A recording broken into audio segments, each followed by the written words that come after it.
जय हिंद, नमस्कार फ्रेंड। ज्योति क्लासेस में आप सभी का एक बार फिर से स्वागत है। हेलो दोस्तों, कैसे हैं आप सभी? आई होप आप सभी बहुत ही अच्छे होंगे, स्वस्थ होंगे, स्टडी अपनी कंटिन्यू कर रहे होंगे। चलते हैं हमारी आज की इवनिंग की क्लास की तरफ। जैसा कि आप सभी जानते हैं, इस चैनल के माध्यम से हम कर रहे हैं होम साइंस की सीरीज, जिसमें क्लास 6 to 12 की बुक को कवर कर रहे हैं। और अभी तक फ्रेंड्स हमने क्लास 6 to 10 तक की पढ़ाई कंप्लीट कर ली है। हम आगे क्लास 11th में। आई होप आपने हमारी सारी प्रीवियस क्लासेस देखी होगी। नहीं देखी तो प्लेलिस्ट में जाके वहाँ से जिस भी कॉन्सेप्ट में आपको जो भी डाउट है, आप वीडियो के माध्यम से देख करके अपना हर एक डाउट क्लियर कर सकते हैं। क्योंकि हर एक टॉपिक को हमने बहुत ही डिटेल में पढ़ा। इतने डिटेल में पढ़ने का एक ही उद्देश्य है कि एक बार आप इस सीरीज़ को देखिए, समझिए, ताकि होम साइंस से रिलेटेड कोई भी डाउट आपके माइंड में ना रह जाए। चाहे आप किसी भी क्लास के लर्नर से, किसी कॉम्पिटिटिव एग्जाम की प्रिपरेशन कर रहे हैं, या फिर किसी फील्ड में होम साइंस अपना करियर देख रहे हैं, सभी के लिए इस सीरीज़ काफ़ी हेल्पफुल होने वाली है। तो please channel first time visit किए, चैनल को लाइक, शेयर और सब्सक्राइब करें। साथ ही साथ अपनी राय भी हमें कमेंट के माध्यम से बताएं, क्योंकि आपका हर एक रिस्पॉन्स हमारे लिए बहुत ही महत्वपूर्ण होता है। स्टार्ट करते हैं आज की क्लास। आज की क्लास में फ्रेंड्स हम करेंगे शारीरिक विकास आयु के अनुसार कद। ध्यान दीजिएगा, शारीरिक विकास में टॉपिक कर रहे हैं ना, इसमें आज हम करेंगे आयु के अनुसार कद, यानी कि हाइट देखेंगे कि विभिन्न आयु में कितनी हाइट जो है बच्चे की होनी चाहिए, किस तरह की हाइट होनी चाहिए, हम आज पढ़ने वाले। बट इसको स्टार्ट करने से पहले प्रीवियस क्लास में क्या पढ़ा था एक बार क्विक रिवीजन कर लेते हैं। फ्रेंड, प्रीवियस क्लास में हमने विकास की अवस्थाएं देखी थी। विकास की कितनी अवस्थाएं होती हैं, यानी कि जो हमारे ह्यूमंस होते हैं, संपूर्ण मानव जाति को कितने अवस्थाओं में बांटा गया है। तो 5 अवस्थाएं हमने देखी थी। शैशवावस्था, 2 वर्ष की उम्र को शैशवावस्था माना जाता है। आरंभिक बाल्यावस्था, पूरे विद्यालय वर्ष, यानी कि विद्यालय जाने से पूर्व की जो एज होती है 2 से 6 वर्ष। मध्य बाल्यावस्था हमने देखा था कितना, 7 से 11 वर्ष की उम्र जो होती है, वो तो उसको मिडल स्टेज अर्थात मध्य बाल अवस्था की श्रेणी में रखा गया है। किशोरावस्था, एडोसेंस, 11 से लेकर 18 वर्ष। वयस्का अवस्था 18 वर्ष या उससे अधिक के जो लोग होते हैं उनको वयस्का अवस्था की श्रेणी में रखा जाता है। तो ये सारी स्टेजेस हमने, यानी कि अवस्थाएं देखी थी विकास की, और उसमें हमने नवजात के बारे में जाना था। फिर हमने देखा था विभिन्न चरणों में विकास किस तरीके से होता है, जिसमें हमने शारीरिक विकास आयु के अनुसार जो है वजन कितना होना चाहिए बच्चे का, ये हमने देख लिया था। अब आयु के अनुसार हाइट देख लेते हैं लड़के और लड़कियों की, कि उनकी उम्र के हिसाब से उनकी हाइट कितनी होनी चाहिए। तो ये देखिए, आयु सीमा दे रखी है, लड़कियां की हाइट दे रखी है सेंटीमीटर में, और लड़कियों का हाइट दे रखा है सेंटीमीटर में। तो 2 से 5 वर्ष की जो लड़कियां होती हैं उनकी हाइट सेंटीमीटर में कितनी होनी चाहिए? 85.7 से लेकर 109.4 सेंटीमीटर जो है लड़कियों की हाइट होती है। कितने वर्ष की? 2 से 5 वर्ष की लड़कियों की हाइट। लड़के की हाइट तो 87.1 सेंटीमीटर से लेकर के 110.0 सेंटीमीटर तक की जो लड़की की हाइट होती है 2 से 5 वर्ष की उम्र में होती है। अब 5 से लेकर 8 वर्ष तक की उम्र में लड़कियों की हाइट तो 109.6 सेंटीमीटर से लेकर के 126.6 सेंटीमीटर की जो हाइट होती है वो 5 से 8 वर्ष तक के लड़की की होनी चाहिए। और 110.3 से लेकर के 127.3 तक की जो हाइट होती है वो लड़के की होनी चाहिए। कितनी एज में? 5 से लेके 8 वर्ष। फिर 8 से 11 वर्ष तक की लड़कियों की हाइट 127.0 से लेकर के 145.0 सेंटीमीटर लड़कियों की हाइट होनी चाहिए, और लड़के की 127.7 से लेकर के 143.1 सेंटीमीटर की जो हाइट होती है वो लड़के की होनी चाहिए। किस एज में? 8 से लेकर 11 वर्ष। अब 11 से 14 वर्ष के लड़की की हाइट कितनी होनी चाहिए सामान्य? तो 145.5 सेंटीमीटर से लेकर 159.8 सेंटीमीटर की जो हाइट होती है वो लड़कियों की 11 से 14 वर्ष तक की एज में होनी चाहिए।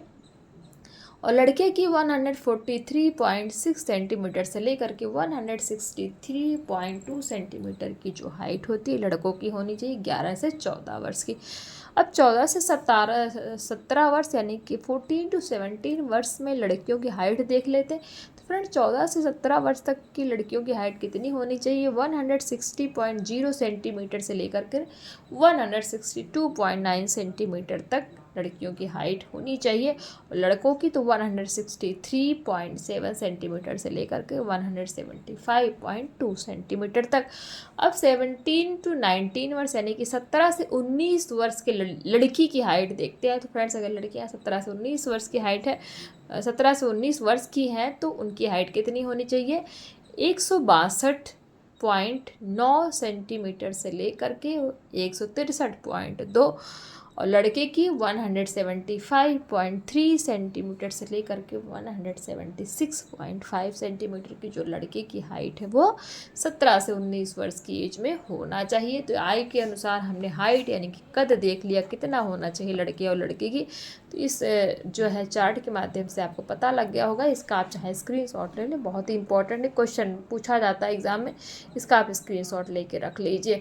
देखिए कुछ सोर्स है वो क्या कहते हैं, बाल वृद्धि मानक संदर्भ, ध्यान दीजिए बाल वृद्धि संदर्भ जो मानक है स्टैंडर्ड है वो जन्म से 5 वर्ष तक 2006 और विश्व स्वास्थ्य संगठन वृद्धि संदर्भ आंकड़े क्या कहते हैं 5 से 19 वर्ष, और 2007 के लिए कद और वजन संबंधी ये मानक स्वास्थ्य और पोषण की वांछित स्थितियों में ही प्राप्त किए जा सकते हैं। ये जो स्टैंडर्ड बनाया गया ना, तो बाल वृद्धि संदर्भ का जो स्टैंडर्ड है वो जन्म से 5 वर्ष तक का है, और 2006 और विश्व स्वास्थ्य संगठन वृद्धि संदर्भ आंकड़े 5 से 19 वर्ष, और 2007 के लिए कद और वजन संबंधी ये मानक स्वास्थ्य और पोषण की वांछित स्थितियों में ही प्राप्त किए जा सकते हैं। ऊपरी तो मानकों का निर्धारण करने के लिए 6 देशों के बच्चों का आकलन किया गया था। ये जो आप देख रहे हैं ना, मानक स्टैंडर्ड तैयार किया गया है कि आयु के अनुसार वजन और आयु के अनुसार जो कद का जो ये मानक तैयार है, ये जो है इसको बनाने के लिए 6 देशों के बच्चों का आकलन किया गया था, तथा जिन देशों से नमूने लिए गए थे उनमें से हमारा भारत भी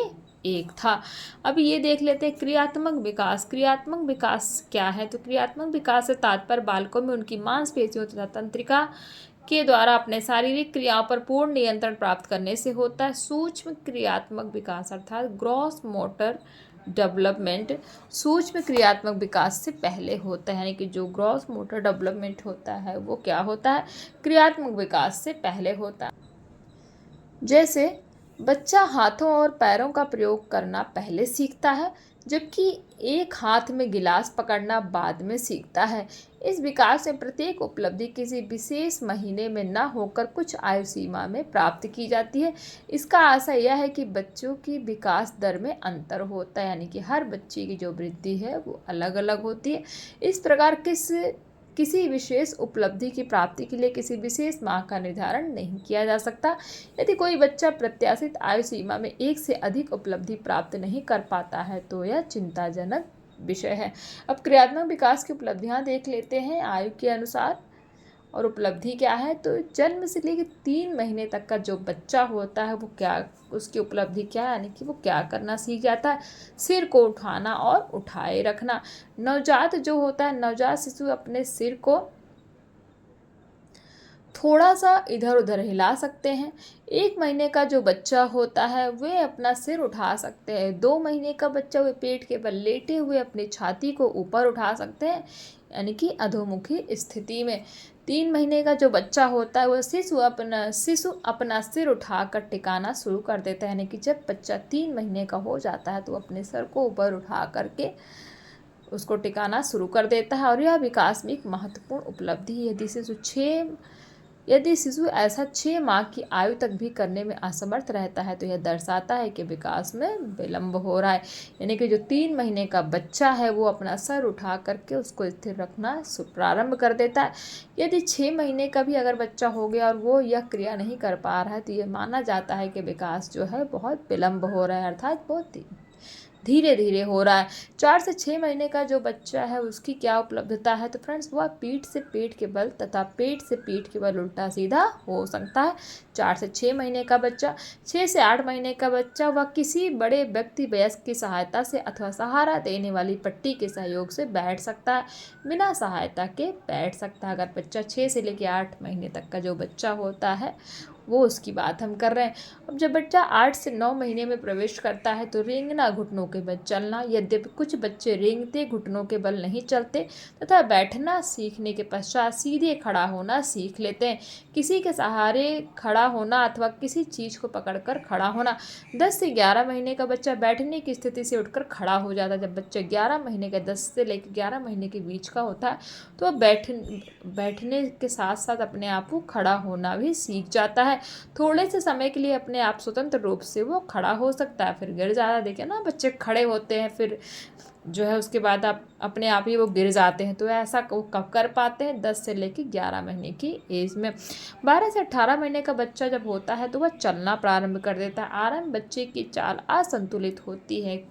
असंतुलित का मतलब कि बच्चे जैसे चलना शुरू करते हैं फिर गिरते हैं, चलना शुरू करते हैं, अपने आप को वो संभाल नहीं पाते हैं, किंतु धीरे धीरे उसमें संतुलन आ जाता है। भागना चलना सीखने के पश्चात बच्चा भागना शुरू करता है तथा प्रायः गिरता रहता है। जैसे जैसे उसका संतुलन बनता जाता है वह 2 वर्ष की आयु तक बार बार बिना गिरे अधिक संभावित रूप से भागने में समर्थ हो जाता है।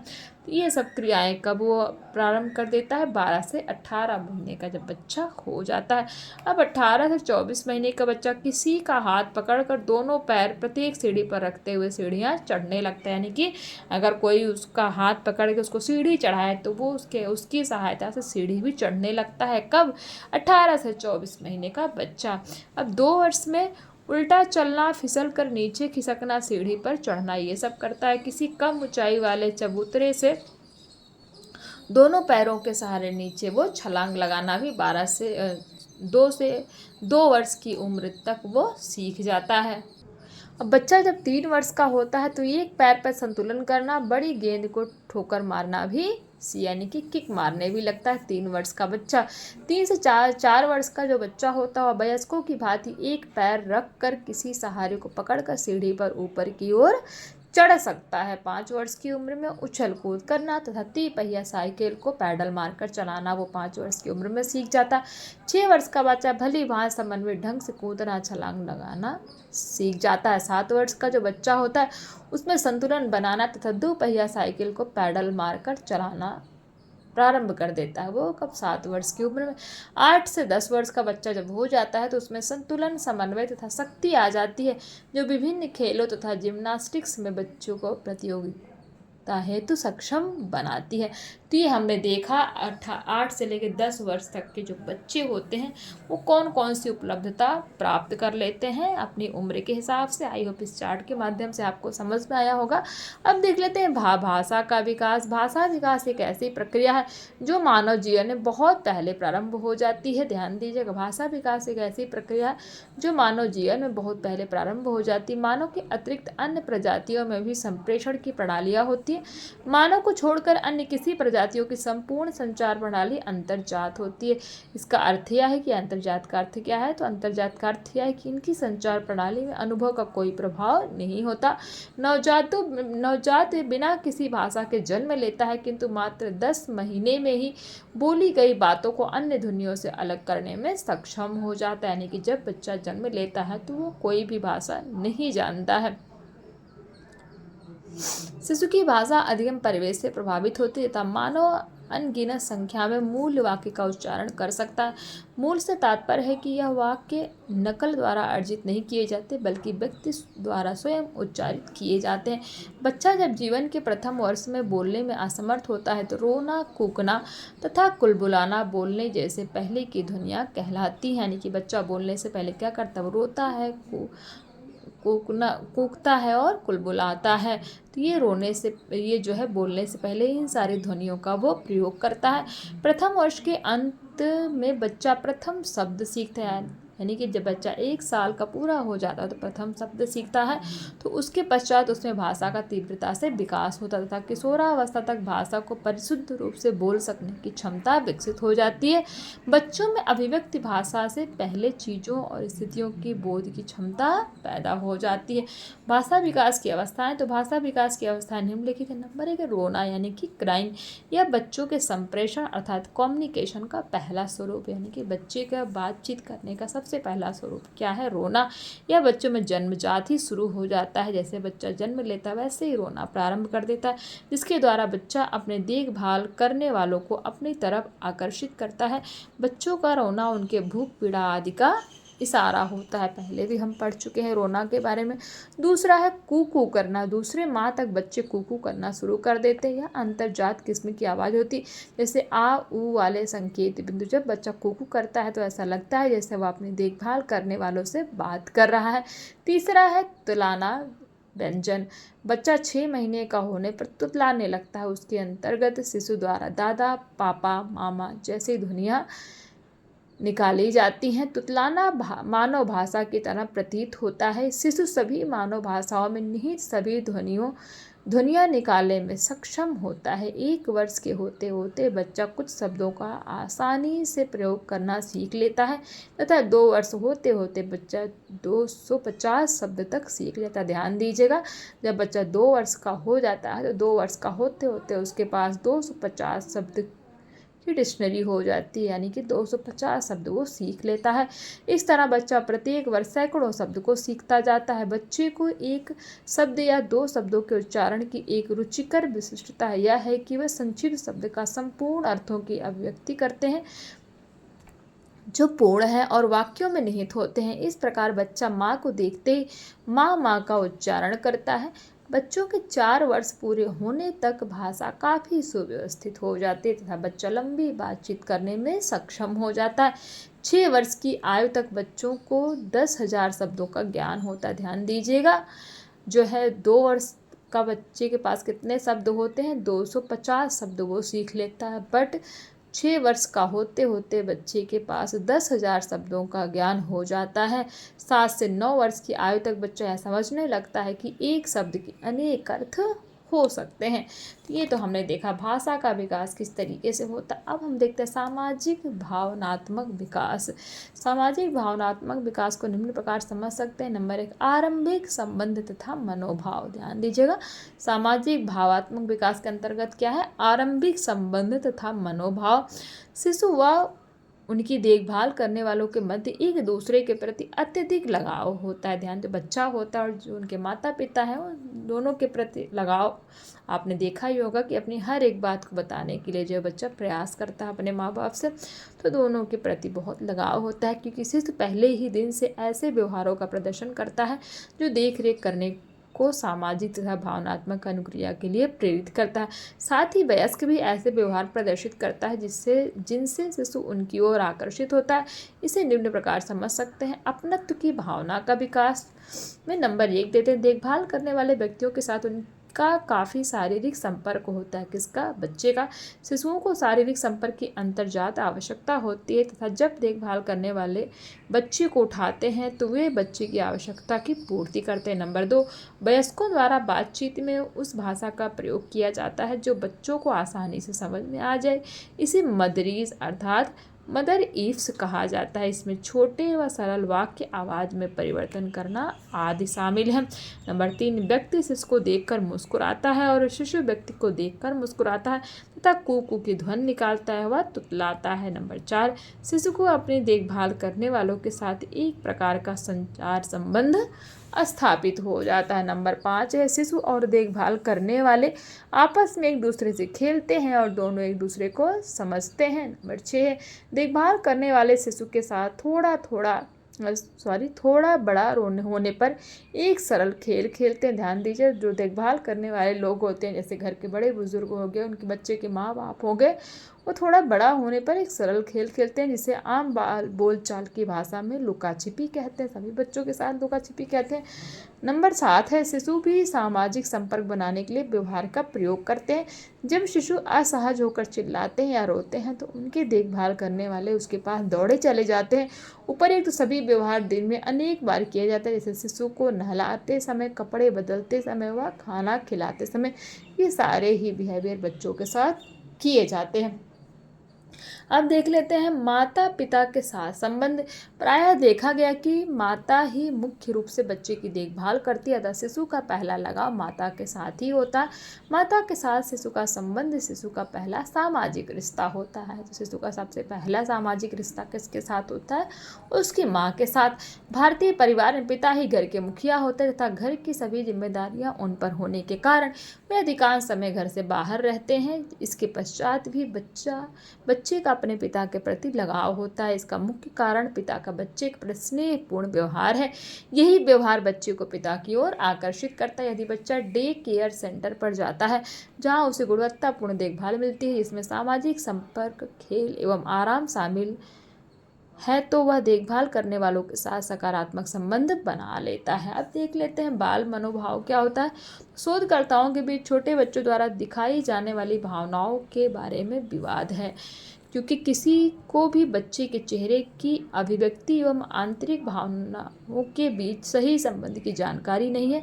शिशु उन मनोभावों का अनुभव करते हैं जिन्हें हम प्रसन्नता, दुख, संकट, क्रोध या अत्यधिक गुस्सा कहते हैं। धीरे धीरे यह भावनाएं खुशी, रुचि, उत्तेजना, दुख, अस्वीकरण तथा भय में विभाजित हो जाती है। लगभग 6 महीने की उम्र में बच्चा अपरिचित से डरता है, यानी कि जिसको वो नहीं जानता उससे बच्चा डरता है, उसे देखकर परेशान हो जाता है और रोने लगता है। लेकिन बार बार वही चेहरा देखने से बच्चों का डर निकल जाता है।